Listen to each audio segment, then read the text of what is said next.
नाजरीन, रशिया के Su-35 fighter jet ने तुर्की के 14 ड्रोन्स को मार गिराया है। रूस के सदर ने पहली मर्तबा सामने आकर तुर्की को ये वार्निंग जारी की थी कि वो मान जाएं वरना बहुत पछताएंगे, क्योंकि कुछ रोज कबल तुर्की ने हमला करके रशिया के डिफेंस सिस्टम, फाइटर जेट और 93 शामी फौजियों को हलाक करने का दावा किया था। इसके अलावा तुर्की के 58 फौजी भी शहीद हुए। आज ताज़ा कार्रवाई करते हुए रशिया के Su-35 फाइटर जेट ने तुर्की के 14 ड्रोन मार गिराए हैं। रशिया और तुर्की दोनों ही एक दूसरे पर अटैक करके एक दूसरे को नुकसान पहुंचा रहे हैं। दूसरी जानब सदर पुतिन ने मॉस्को के अंदर एक मीटिंग बुलाई और सदर तैयब एर्दोगान को ये बुलाया कि आकर मामला डिस्कस करते हैं, वरना शाम के अंदर दोनों ही मुल्कों की फौज भिड़ जाएंगी। नाज़रीन, आपको बता दें कि बहुत सारे लोग ये सवाल पूछ रहे हैं कि जब तुर्की के पास F-16 जैसे बड़े और खतरनाक जहाज मौजूद हैं, तो तुर्की अपने ड्रोन क्यों इस्तेमाल करता है? तुर्की ने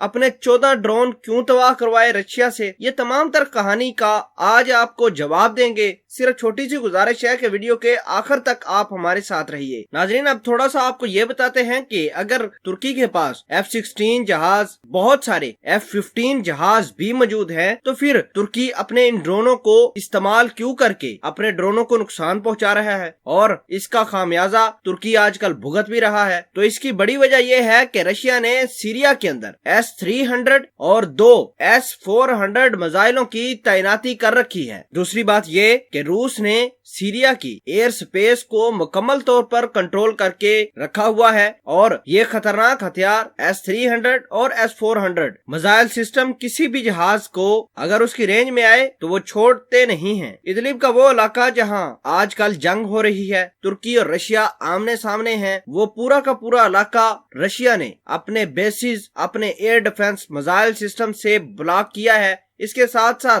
तुर्की के N5 नेशनल हाईवे पर भी रशिया ने कब्जा कर लिया है। सदर पुतिन ने अपनी पार्लियामेंट से खिताब करते हुए तुर्की को मुखातिब करते हुए ये कहा कि अगर उसके जहाज F-15 या F-16 फाइटर जेट सीरिया के अंदर आते हैं तो उनके वापस जाने की कोई गारंटी नहीं है। साथ ही उनका ये भी कहना था कि हम तुर्की के इस जहाजों की जरा बराबर भी गारंटी नहीं ले सकते कि अगर वो रशिया के अंदर आते हैं, रशिया के एयर स्पेस के अंदर आते हैं, तो हम उनको छोड़ देंगे। हमने उन जहाजों को गिराना ही गिराना है। दूसरी जानब तुर्की ने अपनी ताकत का मुजाहिरा किया। रशिया के 2 Su-24 जहाजों को गिराकर ये साबित कर दिया कि उसके पास ताकत मौजूद है। रशिया जैसे बड़े मुल्क की ताकत उसके सामने कुछ नहीं है। यही वजह है कि तैयब एर्दोगान को आज मॉस्को के अंदर बुलाया गया है ताकि इस तमाम तर कहानी के ऊपर डिस्कशन की जा सके। अगर डिस्कशन कामयाब होती तो ठीक, वरना इदलिब के अंदर दोनों ही बड़ी ताकतें आमने सामने आकर एक दूसरे को तबाह करने में लगी हुई हैं। आपको बता दें कि तुर्की को ये मालूम है कि रशिया ने बहुत खतरनाक मिसाइल सिस्टम जिनमें S-400, S-300